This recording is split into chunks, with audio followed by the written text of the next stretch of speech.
नमस्कार मंडळी, स्वागत आहे तुमचं जावा जावा किचन रेसिपीमध्ये। आज आपण बनवणार आहोत जिरा राईस रेसिपी। त्याच्यासाठी लागणारे साहित्य पुढीलप्रमाणे: तांदूळ, तेल, जिरे, मीठ आणि तमालपत्र। जिरा राईस बनवताना आपण जे घेतलेले तांदूळ आहेत 2 वाटी, ते चांगले व्यवस्थित स्वच्छ धुवून घ्यायचे। मी 2-3 पाण्याने धुतलेले आहेत तांदूळ, इथे दाखवलेलं नाही आहे मी, पण मी 2-3 पाण्याने धुतलेले आहे तांदूळ। धुवून घेतल्यानंतर चला आपण बनवूयात मग आता जिरा राईस। गॅसवरती कुकर ठेवला। कुकर गरम झाल्यानंतर त्याच्यामध्ये 2 चमचे तेल ॲड केलं। तेल चांगलं गरम झाल्यानंतर मग त्याच्यामध्ये जिरं टाकायचं। चांगलं तेल गरम चांगलं झालेलं असेल तर मग जिरे पटकन असं तडतड वाजायला लागतं। मग ते तडतड वाजलं म्हणजे त्याची फोडणी बसते व्यवस्थित। जेव्हा आपल्याला असा आवाज येतो ना तडतड वाजतोय, ते म्हणजे जिरं व्यवस्थित भाजले गेलेले आहे तेलामध्ये।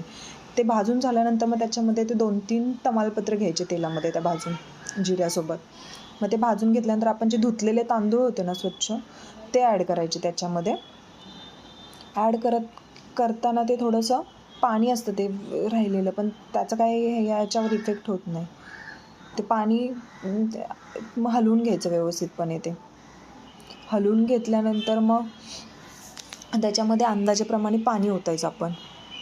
पाणी मी प्रमाण कसं घेते, आपल्या हाताची बोटं असतात ना, त्याच्या एक पुढचं ते कांडी असते ना बोटाची, पुढची कांडी, तेवढा अंदाज मी घेते। ते तांदळापासून ते पाण्याचा थर एवढा, एक बोटापर्यंत तेवढं पाहिजे। मी दाखवलेलं आहे व्हिडिओमध्ये। तेवढं पाणी घेतल्यानंतर ते पाणी इनफ असतं भात शिजवण्यासाठी। आणि मग त्याच्यानंतर त्याच्यामध्ये मीठ टाकायचं। मीठ टाकून झालं की त्याला उकळी येईपर्यंत थांबायचं आपण। उकळी आल्यानंतर मग कुकरचं झाकण लावायचं त्याला। कुकरचं झाकण लावून मग आपण त्याच्यावरती 3 शिट्ट्या द्यायच्या। 3 शिट्ट्या इनफ असतात भात शिजवण्यासाठी।